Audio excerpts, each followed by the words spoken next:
Are you struggling to get through your fasting window? Are you just beginning and you need some tips of how to do this? You're not alone. I was there and I want to share with you my top 5 tips to help you make it through those fasting hours so that you can make this part of your everyday life.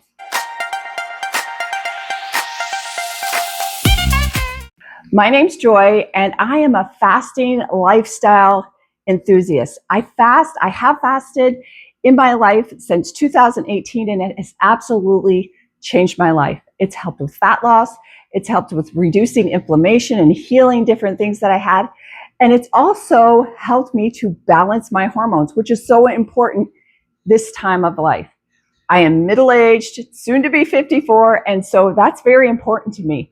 I want to be strong. I want to live long, and fasting is the ultimate tool for that.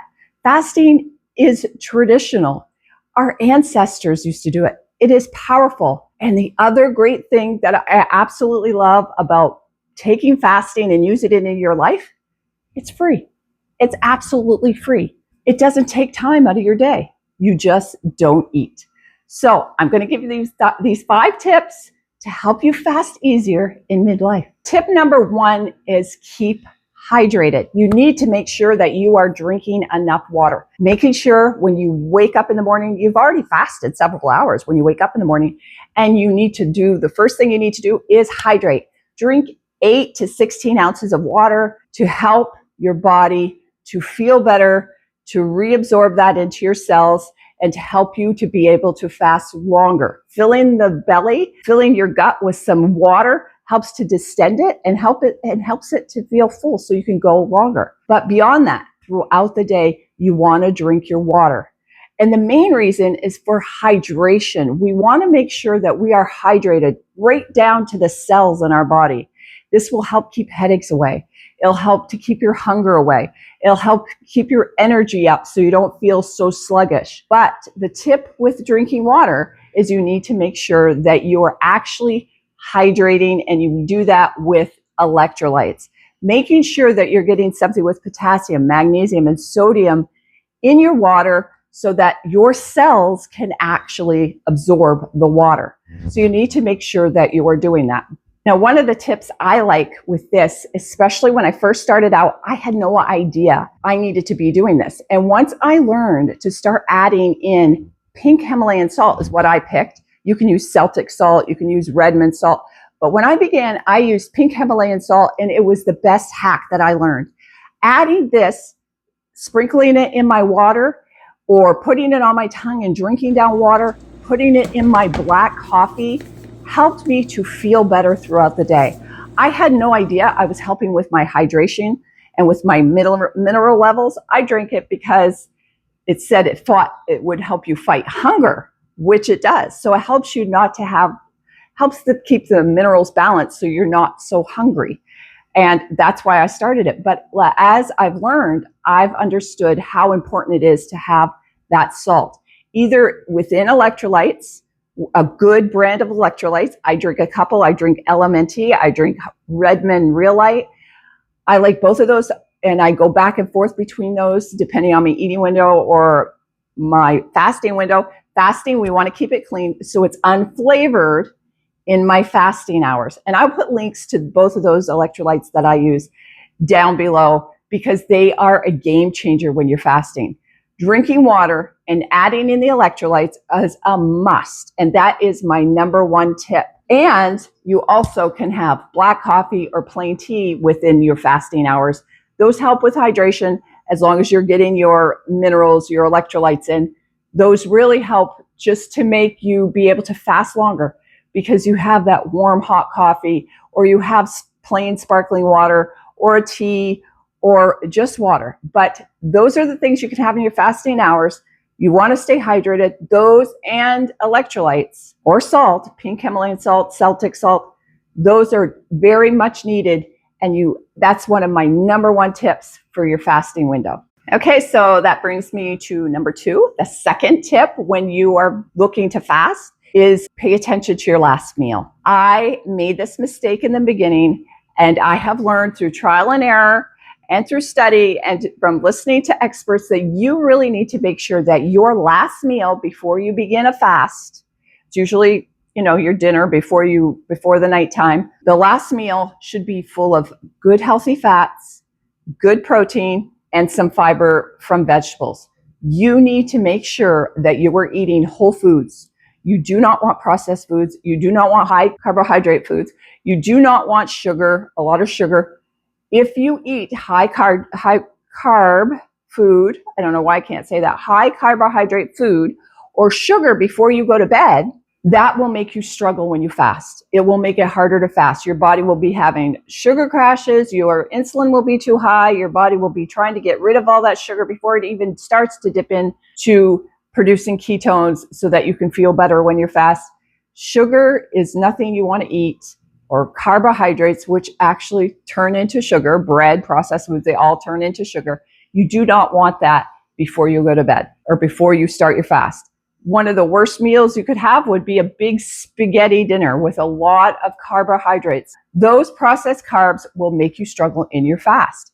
So make sure you're eating whole foods, one ingredient foods, healthy fats, protein, and a little bit of fiber from vegetables. Eat till you're full, and then let your body digest and go into fasting naturally. Okay, tip number 3, and I really found this out when I did my 72-hour fast a couple of weeks ago, is keep busy. It is something that you have to keep busy, your body busy, and most of all, most important, your mind busy, because we get so caught up in following whatever our mind thinks, whatever thought is dropped in there, and we can get off track. I found this out when I did my 72-hour fast. When I was ready to break my fast, I thought, if I can make it to 72 hours, if I can make it to 72 hours. And I realized early on the fast, my 72 hours was going to be in the afternoon. And I could have said, no, I'm not going to eat. I'm going to extend it and make it even longer and be able to go in to get real autophagy, real healing, deep cellular cleansing. I could have done that.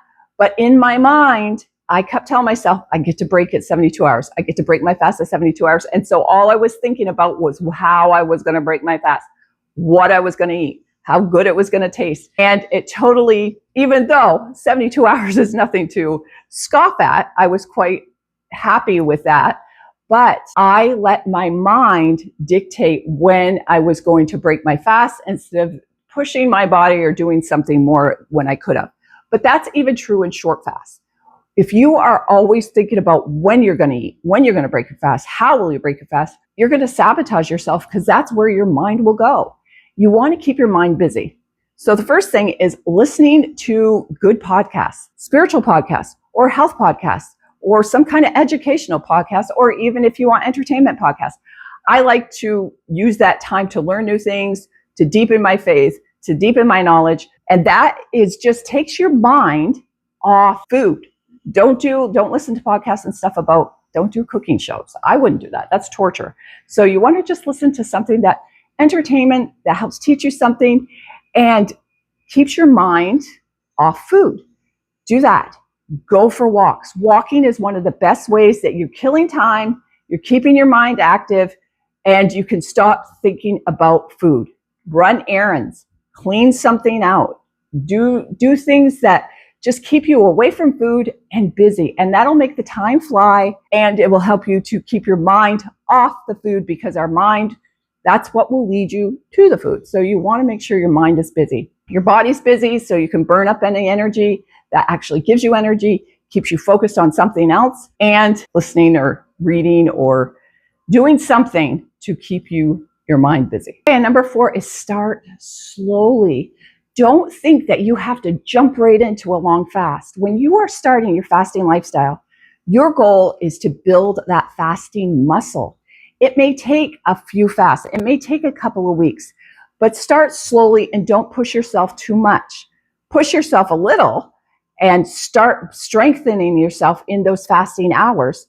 And the tips will help, making sure your last meal is good, making sure you're staying hydrated, keeping your mind busy. Those will all help you. But you have to teach your body. You have to become stronger in that fasting time. You have to build that fasting muscle. It is something that has to build up. So start slowly if you want to. I jumped right in And some people like that, the rip off the Band-Aid approach, but other people want to ease into it. Not one way isn't right over another. You have to know yourself. And if you want to start with just a 12-hour fast overnight, then do that. Do that well. And then move on to push it further to 14 hours, to 16 hours, to 18 hours, whatever it is. And I'm not going to give you a specific time of hours you need to strive for. That's individual. Depending on what your goals are with fasting, what you're looking to do for your body, especially in midlife, you decide what your fasting hours. But I will say, especially in midlife, fasting is the tool for you. Fasting is for fat loss. It's for balancing hormones. It's for healing. And in midlife, especially menopause and after menopause, post-menopause, we don't need as much food as we did when we were growing or when we were in our fertile years. We don't need as much food. So keep that in mind, that this is a natural process that can really help transform your health and your life. And then tip number 5 is sleep. You need to prioritize and protect your sleep 7 to 8 hours a night, because it's during sleep that our metabolism really revs up. And that's where you do the most fat burning, is in your sleep. You want to protect it. Eliminate blue light early on in the evening. You don't want that in your face, because that messes up with your melatonin and your circadian rhythm, all these words that I've learned and all these things that I've learned since I started fasting. But you want to make sure no blue light. Turn out the lights. If you have to have light on, there's red light you can get, or just go to bed. Like me, just go to bed. But anyway, you want to make sure that you are protecting your sleep. A good 7 to 8 hours is where you will get the most benefit for fat burning, for helping you to recoup, recover, for your body to heal through the night, because that's what that process is. You're healing and washing the brain and getting ready for the next day. So prioritize your sleep. It also will help you keep your energy up. And if you're lacking sleep, it messes with your hormones and you will be hungrier during the next day. You will be hungry throughout the day. You'll want to eat. Sleep is so important.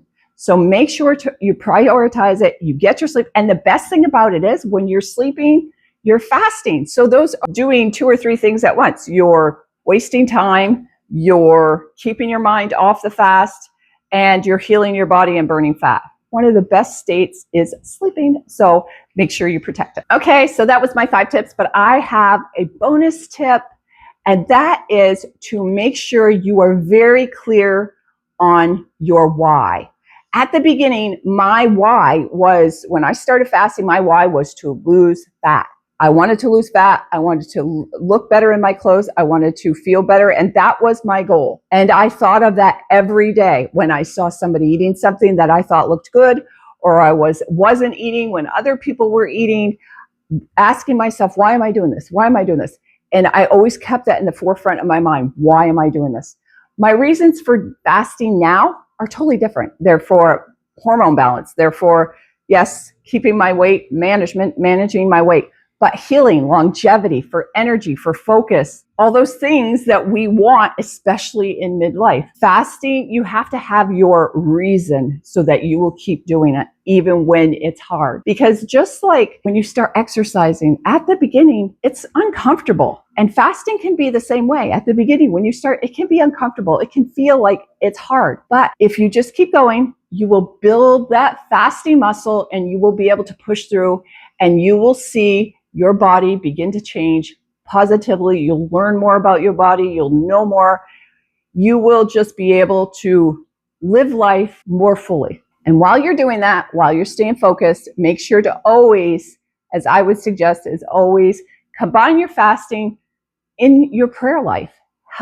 Just ask for the grace to help you with this fasting. You're doing something that God Himself created for us, a tool, fasting. It's no surprise to Him that it heals, that it helps you lose fat, it clears your mind, it gives you energy, and helps your body detoxify. It's not a surprise to Him. And so when you ask for His help to help you do this thing that you want to do for you, for your family, for this life that God has given you to live, He will give you the grace and He'll make it that much easier. So I hope that these tips help. And let me know, what do you have for fasting tips? What makes it easier for you? Share them below. And if you have any questions, as always, drop them below. I will answer them. And share this video out. Give it a thumbs up. I'll see you in the next video.